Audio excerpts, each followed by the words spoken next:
Hello everyone and welcome back to another video, and today we are finally doing another troubleshooting video. So I got some more graphics cards and here's another one, and this one even comes with the original packaging. So here we have yet another GTX 580 DirectCU2, and this card is basically also destined to become an e-power just like the other DirectCU2, but that other DirectCU2, well, it turned out that the card was fine, so I used it instead of turning it into an e-power. And this might end the same way. It's just, well, the card is broken, so I might as well try to get a nice troubleshooting video out of this. If it's a thing that's easy to fix, I'm gonna fix it, and then I can use the card, and if it's bad, I can still turn it into an e-power.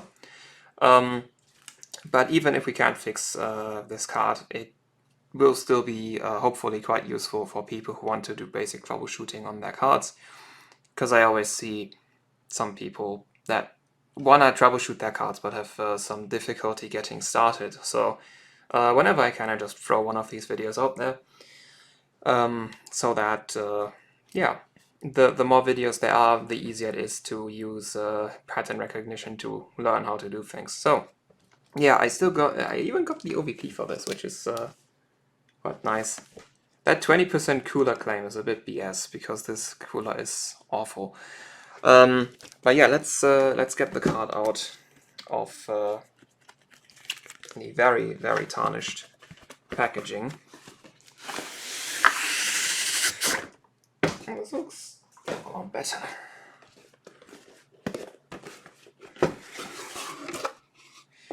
This is really nice. You can get the thing.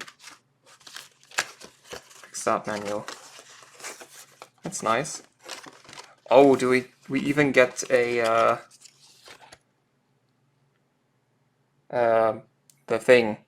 That's not German. That is that Polish or maybe Czech? I don't really know. Is that 460 euros? I don't know. Yeah, but this is quite nice how complete the accessories are for the card. I also see 2 Molex 2 8-pin adapter down there. We get a fire starter, nice. And here we have the card itself, which is in quite a nice condition physically. It's no dust. Okay, here's some scratches, but other than that, the card looks really nice. Okay,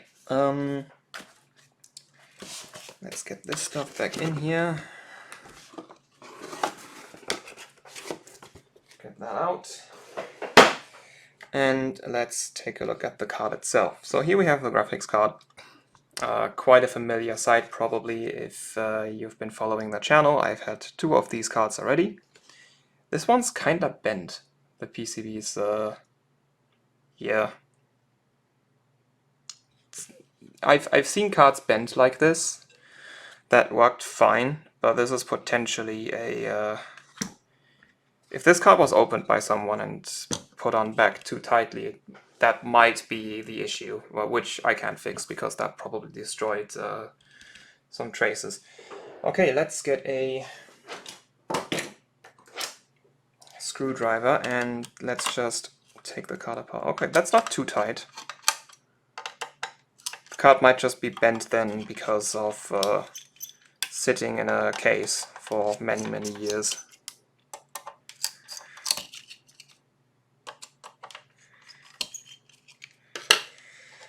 Okay.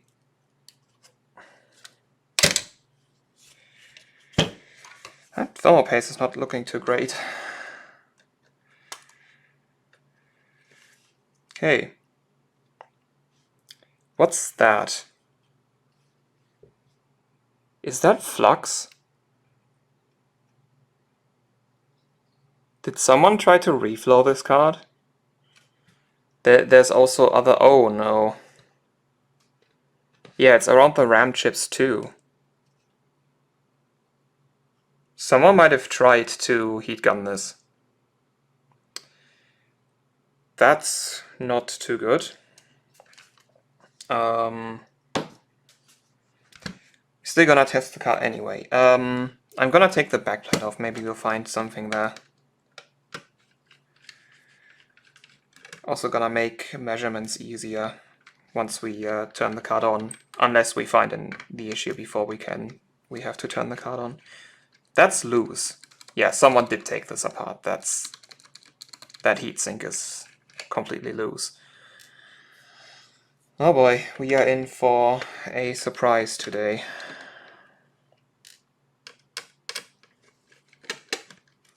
So the white balance of the new camera is still a bit weird. I'm not that pale.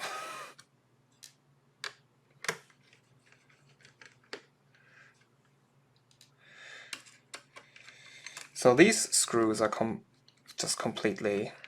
Someone take the thermal pad. Can't see if that actually has a thermal pad down there. No, it doesn't. We don't have a thermal pad. This card is getting closer and closer to becoming an E-Power every second. Because whenever someone already messed with the card, I'm not too confident about this working out. Because having all this flux residue around the core and the memory chips tells me that someone probably tried to reflow the card. And usually people that try to reflow cards, oh, at least we got that thermal pad back here.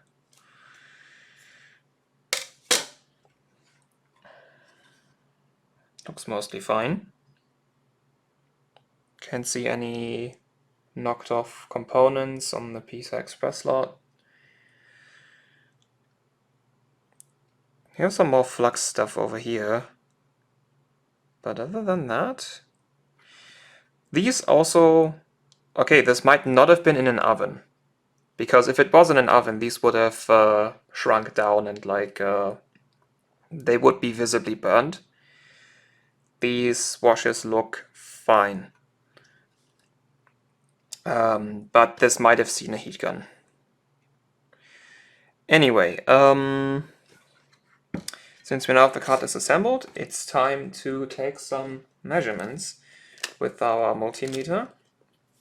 So, basic troubleshooting steps, because before you turn something on, you always want to check for obvious short circuits, because that will make your troubleshooting a lot easier and also potentially prevent fires if you don't have a very good power supply. So let's check the input. So I'm just going to put the probe onto the I/O shield here, that's ground. So first we're going to check 12 volts in on the PCI Express slot, that's the first 3 pins left, and we're fine. Then we check 3.3 volts, that's, you go on the right here, got 4 pins left, 1, 2. That's also fine. And now the two 8 pins. We could actually check the fuses right here. Gonna have to check both sides in case the fuses are blown. Oh, okay, that's fine. A short beep is fine. And then the inductors are also fine. So, I presume we're also not gonna see anything if we do here. Yep, it's just... Ground is gonna beep, of course. Yep. Well, that's expected. We are measuring ground to ground. Okay, so we don't have an obvious short circuit here. So the card is safe to turn on. Oh, actually, we haven't checked this fuse. You should, if the card has fuses, you always have to check the fuses too. This fuse is good. Then these are in parallel, and they're also good. Okay, the fuses are all good. So we have no short circuit and no blown fuse. Let's try to take some resistance measurements, shall we? We could turn the card on now, but while we are at it, why not? So core resistance, that's a bit high.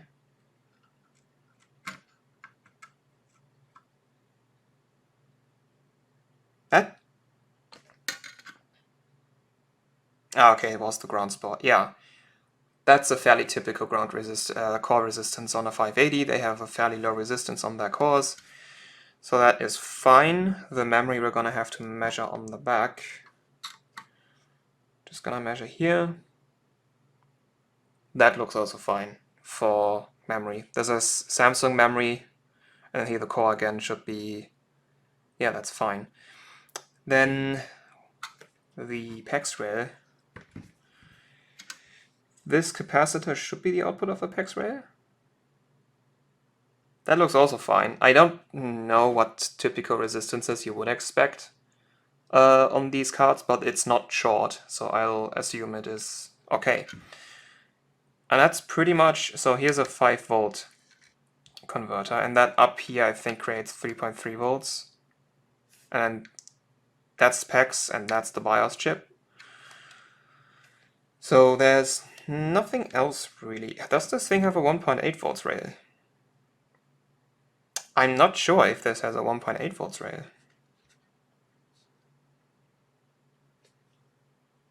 I don't think it does, unless this is 1.8 volts, but I don't think it is. That is probably something for the outputs. Anyway, we have no short circuits on the card, so it's time to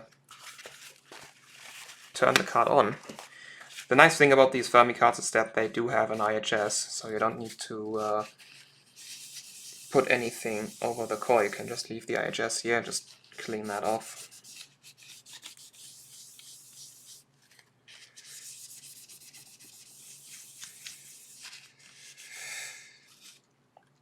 I'm still not too confident about this though. So the card was bent pretty badly, and we have flux around the core and the memory chips. So someone was probably trying to reflow this, and because of that, because someone already did mess with the card and also didn't really bother to restore it, like the thermopad was missing, so they probably didn't bother restoring the card to a proper state before shipping it to me. Yeah, that's not that great.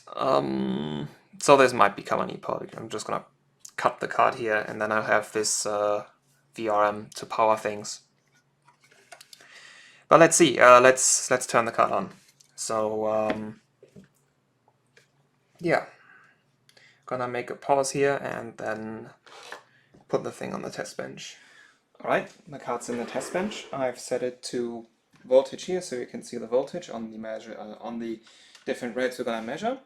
So let's just turn the card on, and let's check our vCore voltage. We do have vCore. We do also have memory. We also do not have display out. Also the mouse and keyboard are off. And the motherboard is showing the graphics card failure LED. Check, do we have a PEX rail? We do have a PEX rail. And then this up here,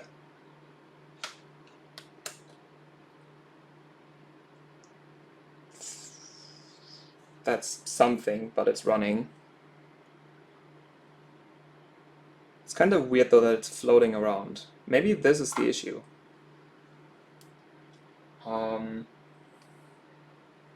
I don't know why this is floating around. Let's check this LDO down here. Okay, that's 5 volts. We do have 5 volts. And the core is getting warm. So we do have all the voltages that we should need, with the exception of maybe that up there, which I don't know what it should be. I could compare to just another DirectCUII though, since I have 2 more of them that are known good. I'll just go fetch one of those.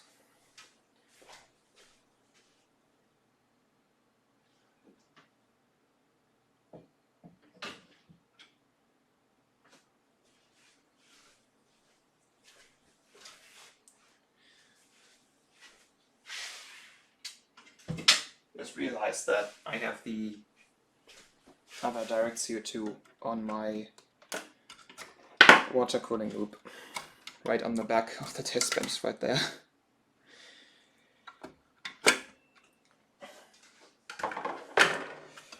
As I was testing that card earlier. Here we go.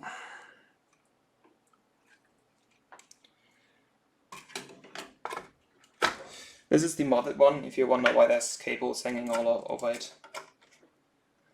But I didn't mod whatever we want to compare here, because the rates that I modded on this card we already confirmed are working. Just want to measure this over here at this capacitor, because I think I've measured this before and it was 3.3 volts, but on the card just now it was floating around. So I do want to cross-check. So I do want to make sure that it works. And I should connect this.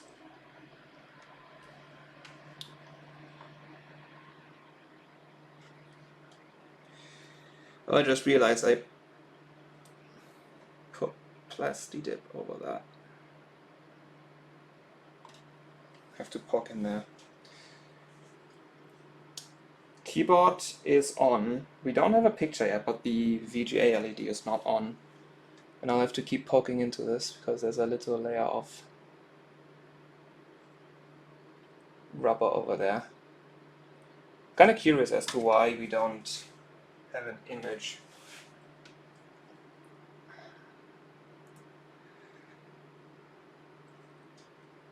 Ah, yeah. So I have my arm kind of there. It is 3.3 volts. Like, so this is probably the issue with the card. Because whatever we have kept floating around, and this is a very stable 3.3 volts. I still don't know why we don't have an image though.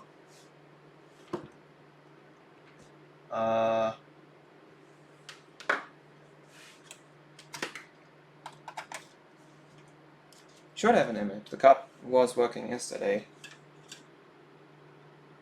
But yeah, so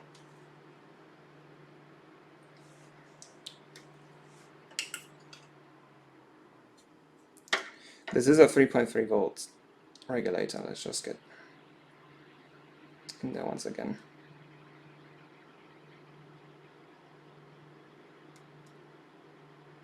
There we go again. 3.3 volts, very stable. Oh, now we have an image, yeah. So it is working.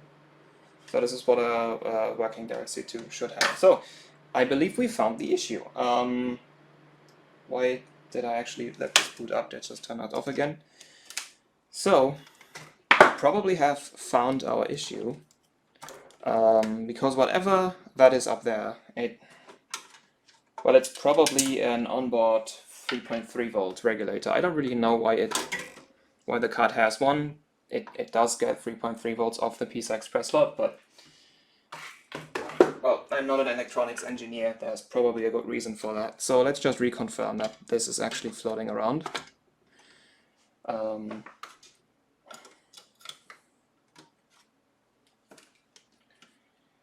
I believe we have found our issue.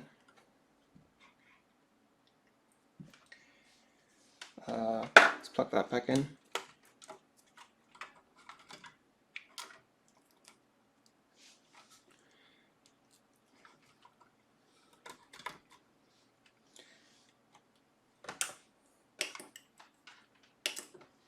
So, no, now it's also stable. What? Okay.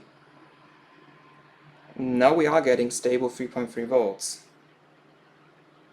So I was probably just measuring it wrong. Okay, that's not so good, because now we don't have a diagnosis. Other than the card doesn't seem to be initializing because the VGA debug LED on the motherboard is on again, and we don't get power to our mouse keyboard, and the monitor does also not, like backlight does not turn on. Okay.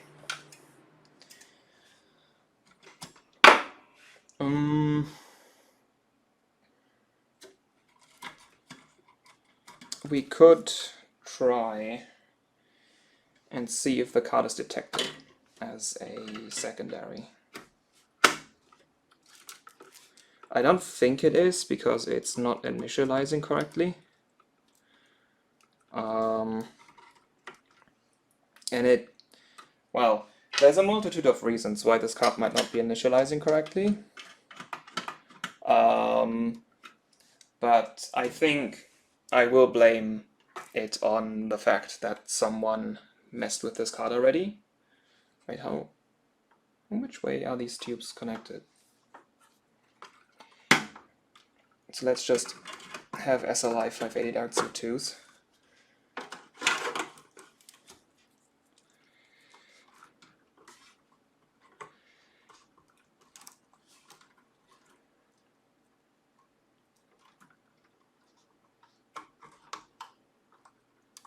Okay.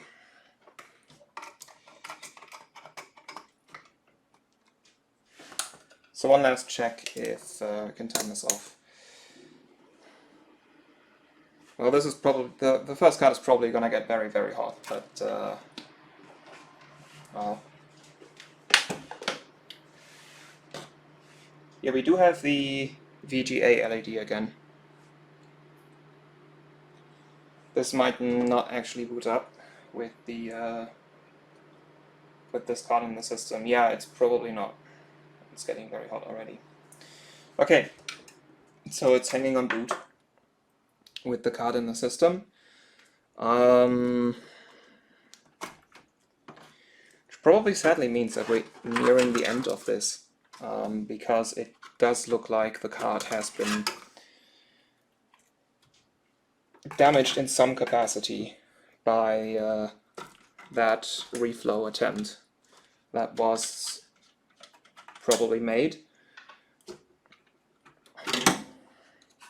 So yeah, so all this flux around the GPU and the memory chips, and maybe also the fact that the PCB was very bent. You can't really see it now, but like the cooler, where the cooler was connecting, the PCB was bending quite badly.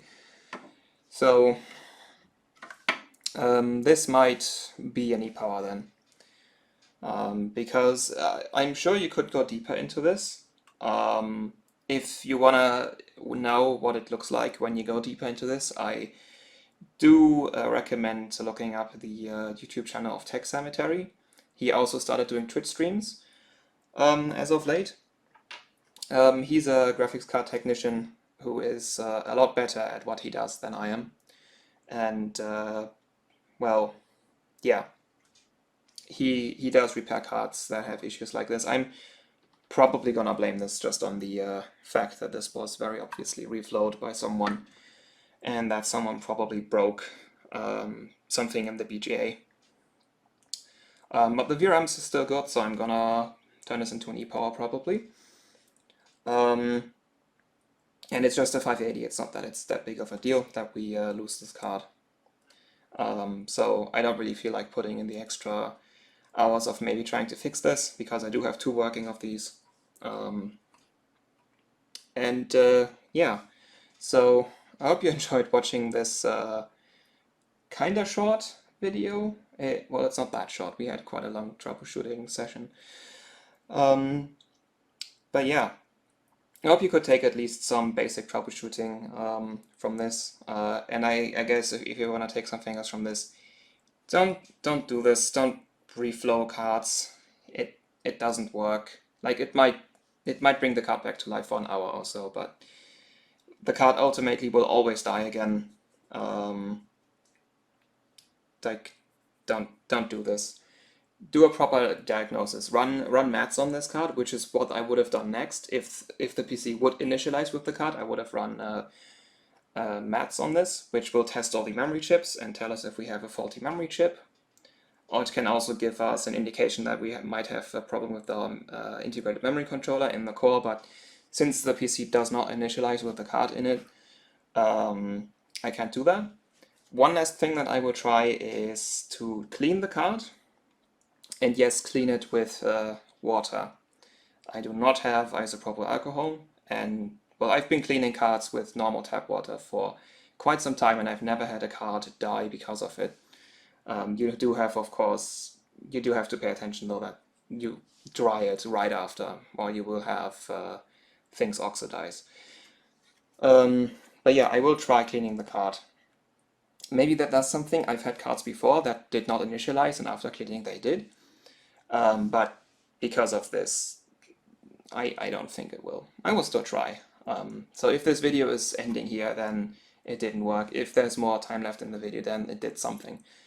So at this point, not knowing whether the video will continue past this point, thank you for watching. I hope you enjoyed and could at least learn a little bit from here. And if you want to see more of these videos, do check out Teardown. He's really, really good at what he does. Okay, until next time, goodbye.